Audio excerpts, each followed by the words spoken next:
शिक्षा का सदुपयोग जरूरी।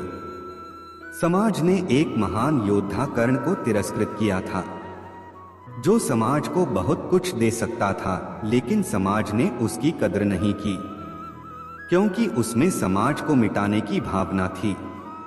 कर्ण के लिए शिक्षा का उद्देश्य समाज की सेवा करना नहीं था, अपितु वो अपने सामर्थ्य को आधार बनाकर समाज से अपने अपमान का बदला लेना चाहता था।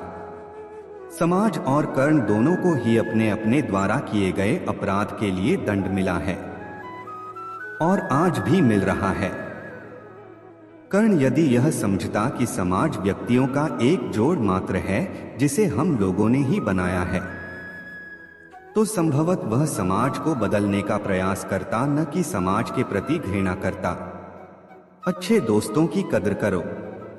ईमानदार और बिना शर्त समर्थन देने वाले दोस्त भी आपका जीवन बदल सकते हैं। पांडवों के पास भगवान श्री कृष्ण थे तो कौरवों के पास महान योद्धा कर्ण थे। इन दोनों ने ही दोनों पक्षों को बिना शर्त अपना पूरा साथ और सहयोग दिया था। यदि कर्ण को छल से नहीं मारा जाता तो कौरवों की जीत तय थी। पांडवों ने हमेशा श्री कृष्ण की बातों को ध्यान से सुना और उस पर अमल भी किया, लेकिन दुर्योधन ने कर्ण को सिर्फ एक योद्धा समझकर उसका पांडवों की सेना के खिलाफ इस्तेमाल किया। यदि दुर्योधन कर्ण की बात मानकर कर्ण को घटोत्कच को मारने के लिए दबाव नहीं डालता, तो इंद्र द्वारा दिया गया जो अमोघ अस्त्र कर्ण के पास था उससे अर्जुन मारा जाता। धृतराष्ट्र अपने पुत्रों को लेकर जरूरत से ज्यादा ही भावुक और आसक्त थे। यही कारण रहा कि उनका एक भी पुत्र उनके वश में नहीं रहा। वे पुत्र मोह में भी अंधे थे।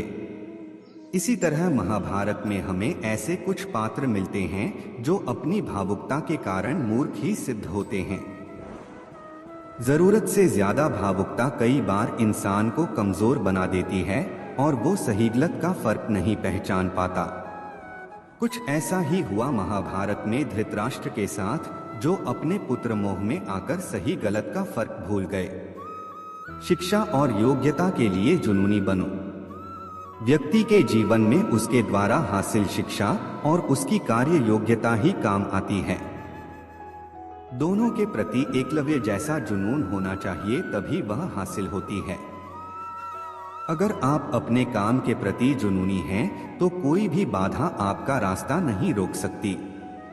कर्मवान बनो। इंसान की जिंदगी जन्म और मौत के बीच की कड़ी भर है। यह जिंदगी बहुत छोटी है। कब दिन गुजर जाएंगे आपको पता भी नहीं चलेगा, इसलिए प्रत्येक दिन का भरपूर उपयोग करना चाहिए। कुछ ऐसे भी कर्म करना चाहिए जो आपके अगले जीवन की तैयारी के हों। ज्यादा से ज्यादा कार्य करो। घर और कार्यालय के अलावा भी ऐसे कार्य करो जिससे आपकी संतानें आपको याद रखें। गीता यही संदेश देती है कि हर पर ऐसा कार्य कर जो तेरे जीवन को सुंदर बनाए। अहंकार और घमंड होता है पतन का कारण। अपनी अच्छी स्थिति, बैंक बैलेंस, संपदा, सुंदर रूप और विद्वता का कभी अहंकार मत कीजिए। समय बड़ा बलवान है। धनी ज्ञानी शक्तिशाली पांडवों ने वनवास भोगा और अतिसुंदर द्रौपदी भी उनके साथ वनों में भटकती रही। समय के खेल निराले हैं। जिस अम्बा का जीवन भीष्म के कारण बर्बाद हो गया था, उसने शिखंडी के रूप में जन्म लेकर भीष्म से बदला लिया था। महाभारत में ऐसे कई उदाहरण हैं जिनसे यह प्रेरणा मिलती है कि घमंड को पतन का कारण बनने में देर नहीं लगती है। कोई भी संपत्ति किसी की भी नहीं है। अत्यधिक लालच इंसान की जिंदगी को नर्क बना देता है। जो आपका नहीं है उसे अनीतिपूर्वक लेने हड़पने का प्रयास न करें। आज नहीं तो कल उसका दंड अवश्य मिलता है। भगवान श्री कृष्ण कहते हैं कि आज जो तेरा है, कल बीता हुआ कल किसी और का था और कल आने वाला कल किसी और का हो जाएगा। तू संपत्ति और वस्तुओं से आसक्ति मत पाल। यह तेरी मृत्यु के बाद यहीं रखे रह जाएंगे। अर्जित करना है तो परिवार का प्रेम और अपनत्व अर्जित कर, जो हमेशा तेरे साथ रहेगा।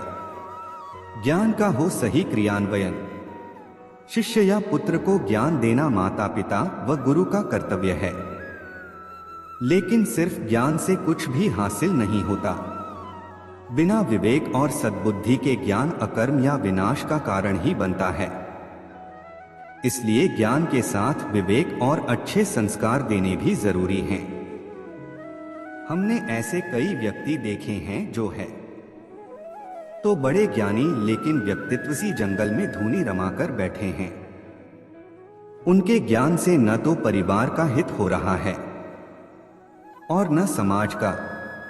ऐसे लोगों को कहते हैं अपने मियां मिट्ठू। खुद लिखे और खुद ही बांचे। पूरा वीडियो देखने के लिए दिल की गहराई से शुक्रिया, धन्यवाद।